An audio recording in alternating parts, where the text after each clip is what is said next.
эрчим хүчний хөгжлийн төв. Эрт дээр цагаас эхлэн хүн төрлөختөн нар, гол мөрөн, далай тэнгис, салхины аясаар амьдарч байсан бол сүүлийн жилүүдэд эдгээрийг өдөр тутмын амьдралдаа эрчим хүчний их үүсвэр болгон ашиглаж байна. Сая орчим жилийн өмнөөс хүмүүс гал гарган авснаар мод шатаан, гэрэл гарган хэрэглэхээс гадна халуун чанарыг нь ашиглан хоол болгож хэрэглэх, цаашлаад металл хайлуулах, давс гарган авах зэргээр ахуйн амьдралдаа ашиглаж ирсэн билээ.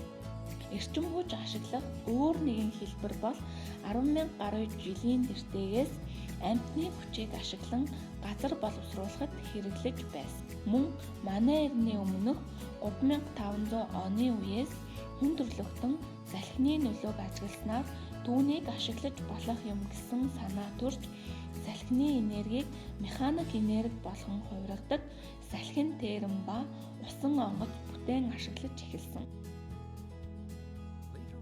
Үүний дараач хүмүүсийн эрэл хайгуул зогссонгүй дараагийн эрчим хүчний их үүсвэрийг хайж судалсаар ирсэн.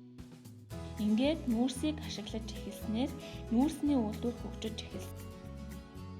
Анх нүүрсийг манай өмнөд хурш хятадууд хэрэглэдэг байсан ба Европт 17-р зууны үеэс нүүрсний уурхай ажиллаж ирсэн түүхтэй бөгөөд энэ нь цаашлаад аж үйлдвэрийн хувьсгалын гол хөдөлгөгч хүч болох уурын хөдөлгүүрийн эрчим хүчний үндсэн түлш болсон юм.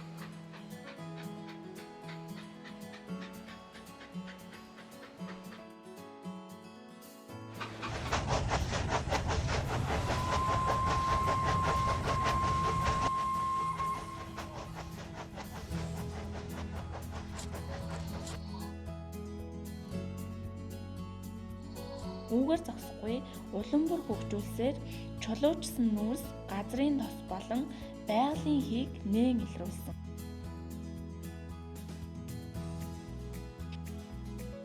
Гэхдээ харин яаж хэрэглэх вэ гэдэг асуулттай тулгарч түүний хариултыг ч мөн олсон.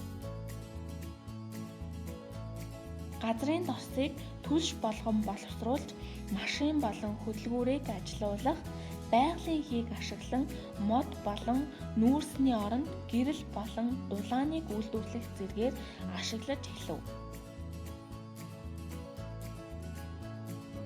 Мөн усыг ашиглаж эрчим хүч гарган авч гэрэл үйлдвэрлэхэд ашигладаг болсон.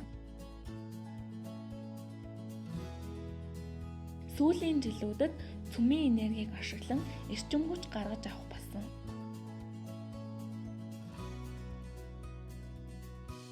Үүний тулд уран ашигладаг.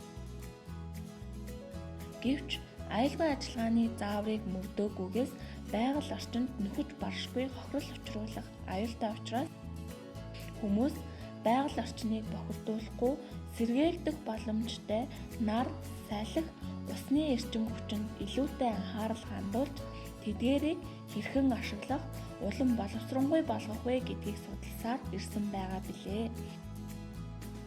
Их дэлхийгээ хайрлан хамгаалж өөрсдийн гараар сайхан дэлхийг бүтээцгээе.